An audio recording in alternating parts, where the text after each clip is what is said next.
Tim along with Chris. You can follow me on Twitter at CashKelly_TRST, KASH_Kelly_TRST. What's your Twitter handle? It's Krister LFC. Alright, so check that out as well. Follow Chris on Twitter. He's helped us out throughout the Euro 2012 stuff, and he's going to help us out more in the future with some soccer coverage. And obviously today, Spain is victorious. He's an Italy fan. He brought his flag over even to watch the game. Didn't work out too well, though, because Italy falls 4-0 in the Euro 2012 final. Spain is now a three-time champ, winning Euro 2008, winning the World Cup in 2010, and then in 2012, which was today, absolutely demolishing Italy in a game that was pretty much unwatchable after the first half. I'll go over who scored, then we're going to give our thoughts on the overall coverage of Euro 2012, what we thought about ESPN's coverage of it, and then some of the Premier League versus international soccer. So we'll get to that in a second. Overall, there's not a ton to recap. Silva scored 14 minutes into the game, and they scored 41 minutes in. Torres had a goal 84 minutes in, and 88 minutes in they scored again as well. Essentially, after those first two goals, you had a pretty good feeling that Spain, a team that can pass the ball well and does not necessarily attack a lot of the game, was going to go back in, relax, and not attack as much, kind of possess the ball, and that's pretty much what they did after they got those two goals. Yeah, I mean, I don't even know what to say. Like, Spain, for the last 4 years, has just been probably the best team almost to ever play. You know, I'm disappointed that Italy lost. I'm not going to say I'm surprised. I thought it would have been a better game than it was. Yeah, I think everyone did. Spain's coaching was great. They made 2 of their 3 substitutes came on and scored almost immediately.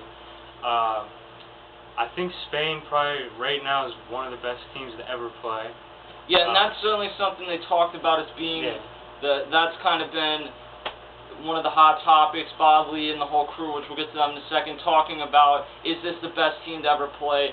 Honestly, we haven't watched the game enough to really make a great judgment on that, but the point is that this is one of the best teams that has ever played, and we'll see what happens from here. They have a very good chance to win the Euro, or to win the World Cup in a couple years. We'll see what happens there. And it was great coaching. It was interesting coaching. They went the whole tournament without a striker, and somehow were still able to win this tournament. And Italy goes away and kind of falls away disappointingly in this game. What did you think about their performance today? I thought Italy today, I thought they were slow. They had less rest than Spain did. But I think overall in the tournament, I think most people came in thinking they'd be knocked out, not even get through the group stages. What happened in South Africa in 2010, just terrible, terrible play. I thought for the tournament, though, I think they did well. I think they gave maybe a little too much in that Germany game to defeat them, but yeah, I thought they were just slow today.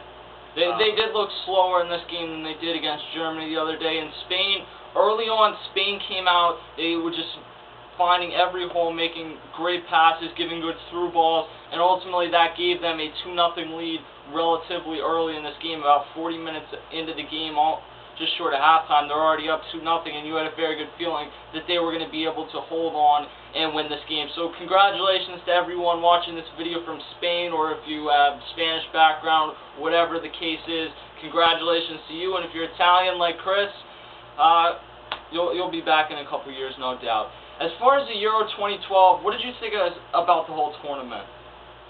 It was alright. I think the venues weren't terrible. They weren't great. I think the fans were not as good as I was hoping. I don't think it was as good as the Euro 2008 in Austria and Switzerland. You know, the group stages were kind of boring, I'm not going to lie. Yeah, they weren't as good as 2008's. Overall, FIFA gives a ranking on these tournaments, like A, B, C, and maybe a C rating. Like it wasn't.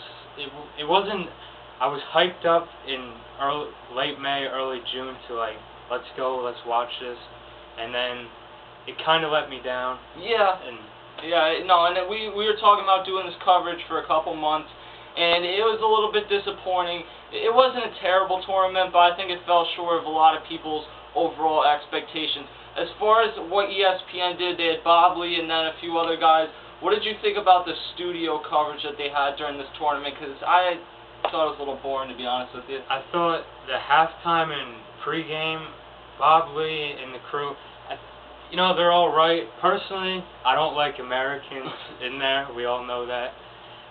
Michael Ballack, the infamous German captain, I think he did really good. I think he honestly made a little fun of the Americans in there, let's be honest. Yeah. But it was alright. The match coverage, Ian Darke, I think, is a really good commentator. Steve McManaman's not bad. I'm not a big fan of McManaman. Macca, yeah. I don't know. He's a former Liverpool player, so I'm kind of biased towards him. But it was alright. It wasn't the best. Yeah, it could have been better, but it wasn't ESPN's coverage of the NBA playoffs either. So, with that, there's a lot of Americans that turned on this game and saw a slower pace and said, oh, this is why I hate soccer and it's so boring, and this is why I only watch when my background is in the championship.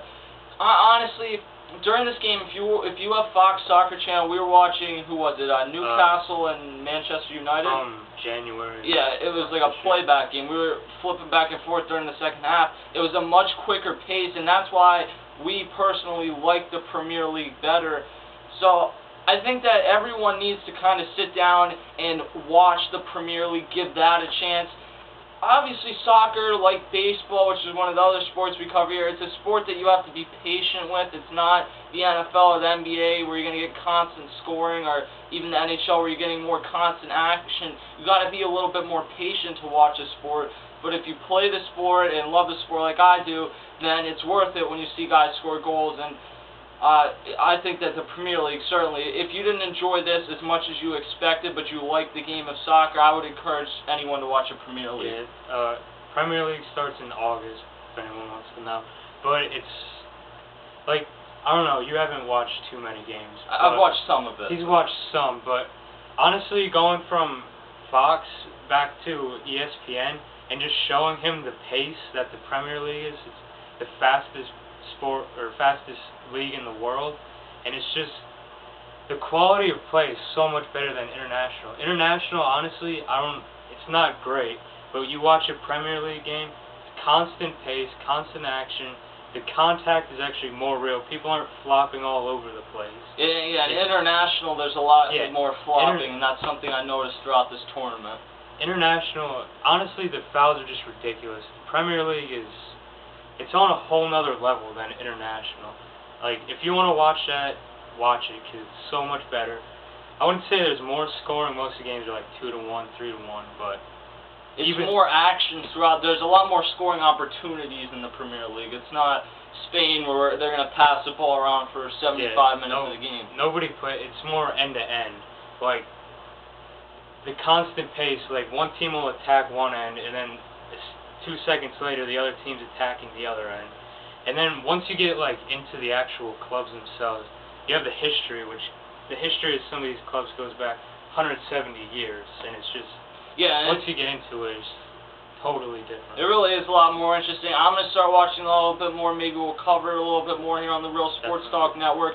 If you are from somewhere else, this is the first time you're ever seeing us, we have a huge sports thing here. We cover NBA, NHL, MLB, college sports, NFL, pretty much any sport. The Olympics are coming up soon. We'll be covering that from all angles. That'll be interesting. Even maybe some of the soccer, football, whatever you want to call it, of the tournament. So certainly that's going to be something you want to watch. And if you were offended by any Americans calling soccer boring, I apologize for the ignorance of the people in our country. But overall, it's not that everyone really feels like that. I'm Tim, he's Chris. You can like The Real Sports Talk on Facebook. Hit me up on Twitter. Hit Chris up on Twitter, as we mentioned at the beginning of the video. And we'll see you guys later. See you.